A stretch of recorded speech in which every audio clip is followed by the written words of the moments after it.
Следующий темперамент, о котором я хочу рассказать, это меланхолики.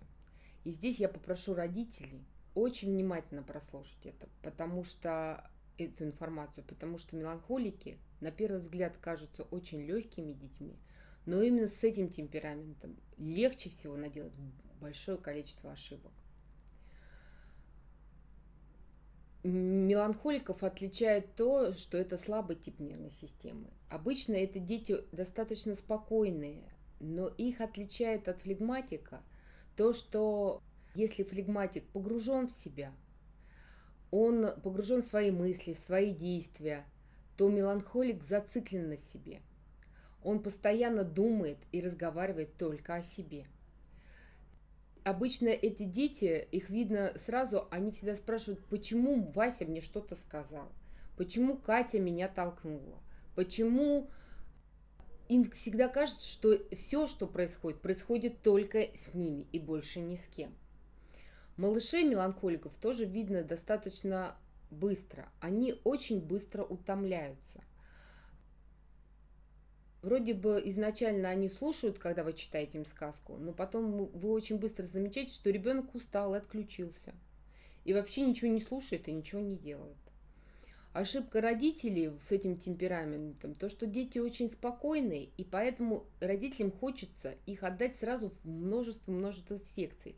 И дети туда ходят. Но если спросить любого педагога кружка, в который посещает ваш ребенок, он скажет, что ребенок держит внимание очень непродолжительное время, быстро утомляется и отключается.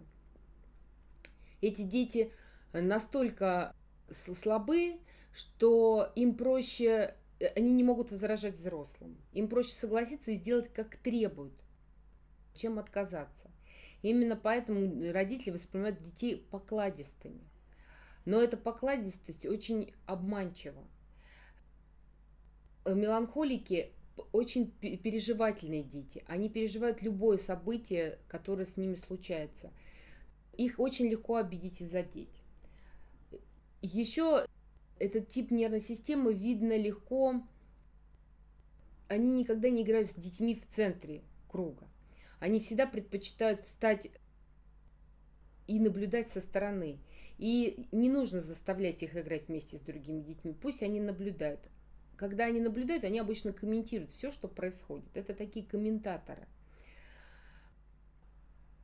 Дети меланхолики как раз очень любят, часто утомляются и хотят посидеть, полежать. И когда они отдыхают, они просто от всего отключаются. Они не меняют темп, они не меняют деятельность, они просто начинают отсутствовать в том месте, где они отдыхают. И к этим детям нужно быть очень внимательным. Из них, при правильном обращении, из них получаются отличные художники, поэты, писатели, люди эстетического труда, хорошие искусствоведы, парфюмеры. Все, что касается тонкости чувств и тонкости человеческого восприятия, это отрасль меланхолика. Развивать их нужно очень бережно. Ни в коем случае не отдавать на много разных занятий одновременно. Должно быть очень бережное развитие и постепенное интеллекта. Кружков должно быть не более 2. Самая большая ошибка, что эти детей отдают наравне со всеми в школу. И отдают их в 7 лет, и даже иногда раньше, в 6 лет, потому что дети послушные. Для меланхолика это самая страшная травма. Такие дети должны идти в школу не раньше 8 лет. Они очень плохо переживают неудачи. И все переживания неудачи идут сразу на психосоматику. Эти дети подвержены болезни, особенно верхних дыхательных путей. В результате при небережном отношении к меланхолику люди вырастают. Вот все невротики, которые вы знаете, обычно это именно люди, представители этого темперамента. Поэтому, если вам попался ребенок с таким типом нервной системы, лучше найти хорошего специалиста и консультироваться постоянно у него по воспитанию ребенка, чтобы ни в коем случае не передавить, не раздавить и не уничтожить его как личность. Иначе это будет человек, который постоянно болеет, который не может трудиться, которому трудно приспособиться к любому окружению.